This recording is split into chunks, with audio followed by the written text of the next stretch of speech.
ക്യാൻറ്റീനിൽ വെച്ച് എൻ്റെ രാത്രി ഭക്ഷണം ഞാൻ കഴിക്കുകയാണ്. പ്ലംസ് എന്ന് പറയും, പ്ലം. ഒന്ന് ടേസ്റ്റ് ചെയ്ത് നോക്കി. ഇത് പ്രമേഹ രോഗികൾക്കൊക്കെ ധൈര്യമായിട്ട് കഴിക്കാം. കാരണം ഇതിനകത്ത് ഗ്ലൈസീമിക് ഇൻഡെക്സ് വളരെ കുറവാണ്. മനസ്സിലായില്ലേ? പറഞ്ഞാൽ നിങ്ങൾ പ്രമേഹ രോഗമല്ലല്ലോ. അപ്പോൾ നിങ്ങൾക്ക് പ്രമേഹ രോഗം ഇല്ലാത്തവർക്കും ധൈര്യമായിട്ട് കഴിക്കാം. ഓക്കെ. പ്ലംസിനകത്ത് ധാരാളം വൈറ്റമിൻ സി ഉണ്ട്.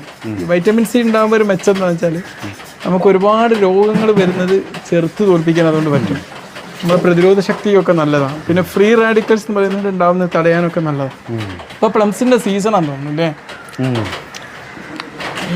ബാപ്പുജി ഒരെണ്ണം കഴിച്ചോളൂ. ജലദോഷമൊക്കെ ഉള്ളതല്ലേ, പ്രതിരോധം പറ്റും. അത് കുഴപ്പമില്ല. നമുക്ക് വേറെ രാത്രി ഇതും മാങ്ങയുടെ കേട്ടോ കഴിക്കുന്നത്. ഇത് കഴിക്കുമ്പോൾ അത്യാവശ്യം നാര് ഇങ്ങനെ ഉള്ളിലേക്ക് ചെല്ലുന്നവരിങ്ങനെ ഫീൽ ചെയ്യുന്നില്ലേ? നമ്മൾ ദഹനത്തിന്റെ ആരോഗ്യത്തിന് പ്ലംസ് കഴിക്കുന്നത് നല്ലതാണ്. മനസ്സിലല്ലേ? ശോധന കിട്ടാൻ അതിനൊക്കെ നല്ലതാണ്. ഇതിനകത്ത് അത്യാവശ്യം പൊട്ടാസ്യം എന്ന് പറഞ്ഞ സാധനം അടങ്ങിയിട്ടുണ്ട്.